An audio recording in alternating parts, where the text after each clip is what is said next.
नमस्कार, मैं हूं आपके साथ अनुष्का और आप देख रहे हैं प्राइम ब्रेकिंग। रायबरेली राज्यसभा सांसद रामजीलाल सुमन पर किए गए हमले के विरोध में समाजवादी पार्टी सैकड़ों कार्यकर्ताओं ने आज राष्ट्रपति को संबोधित ज्ञापन जिलाधिकारी को सौंपा। समाजवादी पार्टी के जिलाध्यक्ष वीरेंद्र कुमार सहित हरचंदपुर विधायक राहुल लोधी व विश्रामा विधायक श्याम सुंदर भारती सहित सैकड़ों कार्यकर्ताओं ने कलेक्टर पहुंचकर जिलाधिकारी कार्यालय के सामने जोरदार प्रदर्शन किया।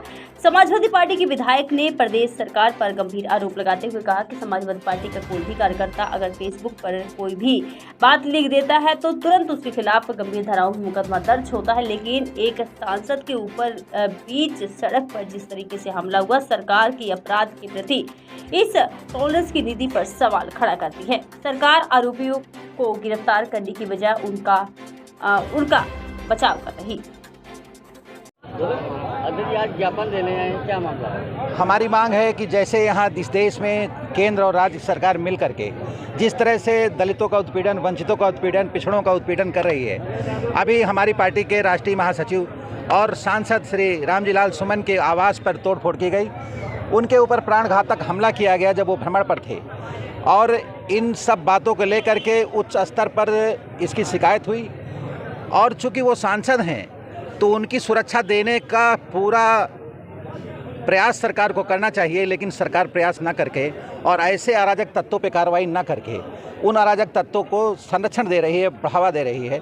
इन्हीं सब बातों को लेकर के आज हम राष्ट्रपति महोदया, चूँकि इस देश की संरक्षक हैं, संविधान की संरक्षक हैं, उनसे हमारी मांग है कि उत्तर प्रदेश में कानून का राज स्थापित हो और जिस तरह से लोगों के ऊपर अत्याचार और अनाचार बढ़ रहा है वो रोका जाए। आप रायबरेली की घटना देख लें, अभी विगत दिनों 23 अप्रैल को सलोन कोतवाली के अंदर कोतवाल के सामने समाजवादी पार्टी के कार्यकर्ता अविनाश यादव को किस तरह वहां के विधायक अशोक कोरी द्वारा मारा गया, पीटा गया। और जब इसकी शिकायत हमने उच्चाधिकारियों से की, लेकिन उसमें आज तक कुछ भी नहीं हुआ है, एक FIR तक दर्ज नहीं हुई है और कहीं किसी को कहीं पकड़ धकड़ नहीं हुई, न कोई FIR दर्ज हुई। मैं दुर्भाग्य इस बात का है कि जब समाजवादी पार्टी का कार्यकर्ता फेसबुक पर टिप्पणी कर देता है तो उसे पकड़ करके कोतवाली बुला लेती है पुलिस, आनन फानन में उसे बंद कर देती है, 151 जैसी धारा में बंद करके उसे जेल भेज देती है। लेकिन वहीं वो विधायक और उस विधायक के 25-30 कुर्गे कोतवाली के अंदर घुस करके उस कार्यकर्ता को बेरहमी से मारते हैं, उस पर कोई कार्रवाई पुलिस नहीं करती है। ये योगी आदित्यनाथ का जीरो टॉलरेंस खोखला साबित होता है और झूठ पर यह सरकार आधारित है। ये चुन चुन करके विपक्षी दल के जितने कार्यकर्ता हैं उनका उत्पीड़न पुलिस के द्वारा करा रही है। क्या आपने कहीं देखा है कि पुलिस बुलावे कि आपके खिलाफ कंप्लेन है और उस कंप्लेन के खिलाफ जब वो जाए व्यक्ति तो उसके ऊपर कार्रवाई की जाए, और कार्रवाई ही न की जाए उसको वहाँ पर विधायक के द्वारा मारा जाए और पुलिस के मौजूदगी में मार करके उसे अंदर किया जाए? ये कौन सा लोकतंत्र है?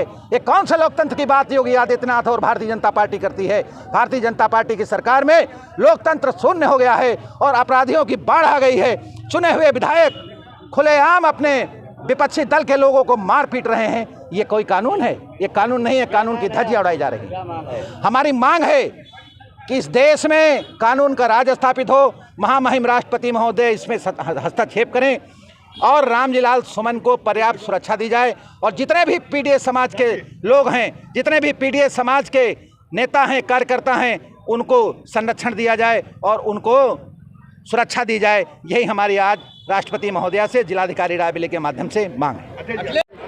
आज आप लोग ज्ञापन देने के लिए हैं, क्या मांग है आपकी? देखिए, हमारी मांग यही है कि जिस तरह से प्रदेश में गुंडा राज स्थापित हो रहा है, अभी हाल ही में आपने देखा कि सड़कों पर एक विशेष सेना तलवार तमंचा लेकर जिस तरह से प्रदर्शन कर रही थी और उसके खिलाफ सरकार ने कोई कार्यवाही नहीं की।